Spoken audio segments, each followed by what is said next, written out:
Thank you very much, Ron Thulin and Hubie Brown. And when the Prudential Halftime Report continues, you will meet a man with a lot on his mind, LSU's sensational Shaquille O'Neal.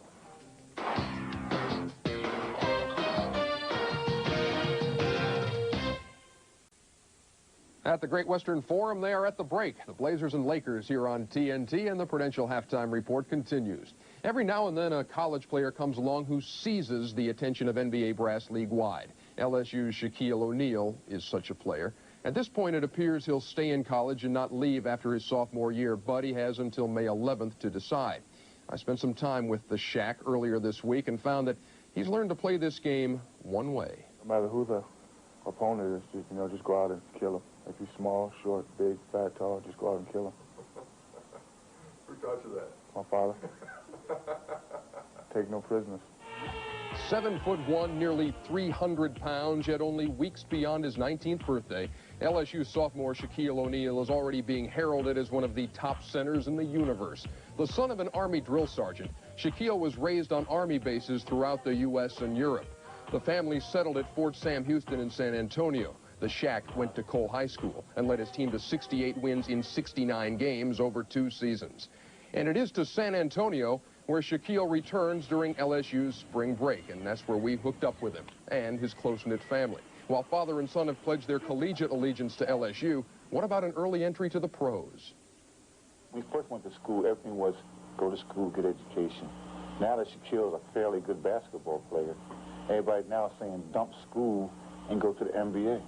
Why? I don't understand that. Because the money isn't everything. Because of the publicity, that's not everything. It's a job he's going to. If he don't play, if he goes to the NBA and can't do what they expected him to do, where's he going to be at? Shaquille O'Neal is clearly the bright star of the future. If not a year from now, 3 years from now, he'll be, one of the dominant centers in the NBA, perhaps for the next 15 years.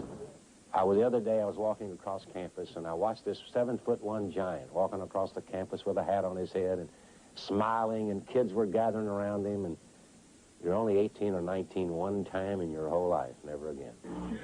Not many 18 and 19-year-olds get personal tutoring from legends like Bill Walton either. And while Shaq is leaning towards staying in school for at least another year, he is getting the kind of training that can make him, as they say, an impact player in the mold of Pat Ewing and David Robinson. I think that's kind of up to me.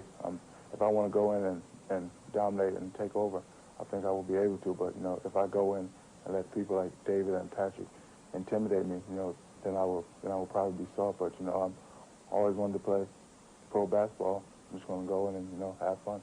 Whatever happens, happens.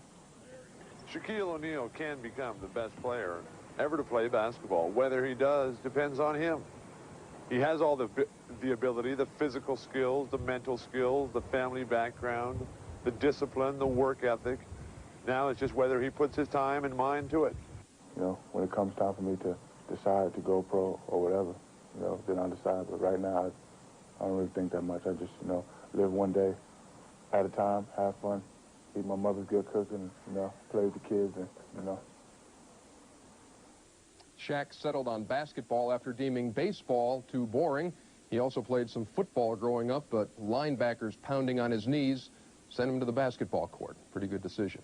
We'll send you back to the Forum for the second half of the Lakers and Blazers in just a minute. First, a reminder that on Tuesday night, we're back with you. The Lakers hit the road, meeting David Robinson and the Spurs Tuesday at 8 on TNT.